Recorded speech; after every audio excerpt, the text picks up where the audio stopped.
2,000 years later. Welcome back to the channel. It's been a long time. I've been working on the airline for a while and saved up $4 million of cash. The aftermath of our IPO is also going well with all our shares being sold out. The current share price being 79 cents. Our $275,000 investment in other airlines are also in the green.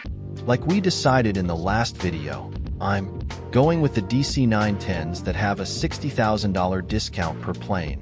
Factoring in running costs like marketing campaigns and route fees, I had enough money for 5 DC-910s. Unlike the other planes I bought with the business and first class only configuration, this time I'm going to use a mixed strategy and customize the DC-910s with the economy, business, and first class configuration. After waiting some time, I had the DC-910s delivered, so now it's time to create domestic routes for these babies. For all the new planes, I wanted to expand my domestic route network around the Los Angeles International Airport, so I chose small but profitable flight routes like Albuquerque. I set the ticket prices to be much lower than the auto price, so that way I maximize the number of passengers. Each route costed up to $60,000 to $70,000 and would completely require every last bit of capital I need. With the LAX to Albuquerque route done, I still had 4 more DC-910s left.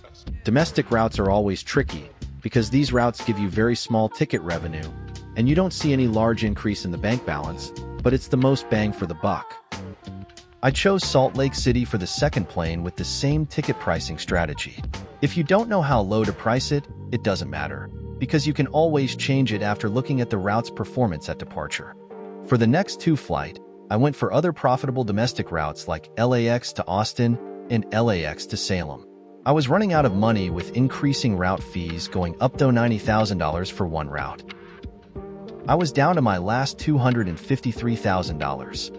I then remembered the Cessna that I was forced to buy by the scammy salesman in the suit. I sold it just to discover that it worth less than $10,000.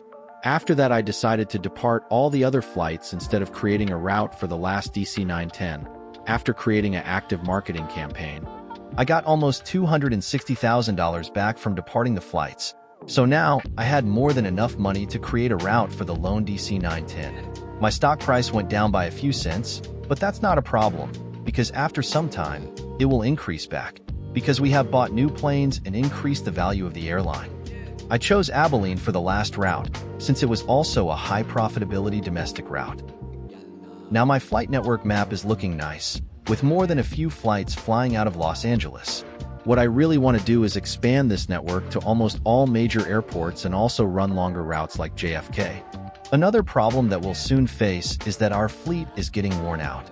The older flights have almost 30% wear.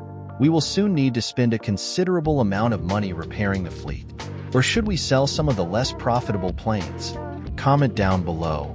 Like I said before, we would have to expand into New York and the surrounding airports for mid-haul routes, with bigger and faster aircraft for high profitability. We also need to buy up some hubs to increase our airline's reputation. So, we've got a lot of work before the next episode. Like the video and subscribe to get notified when the next video drops.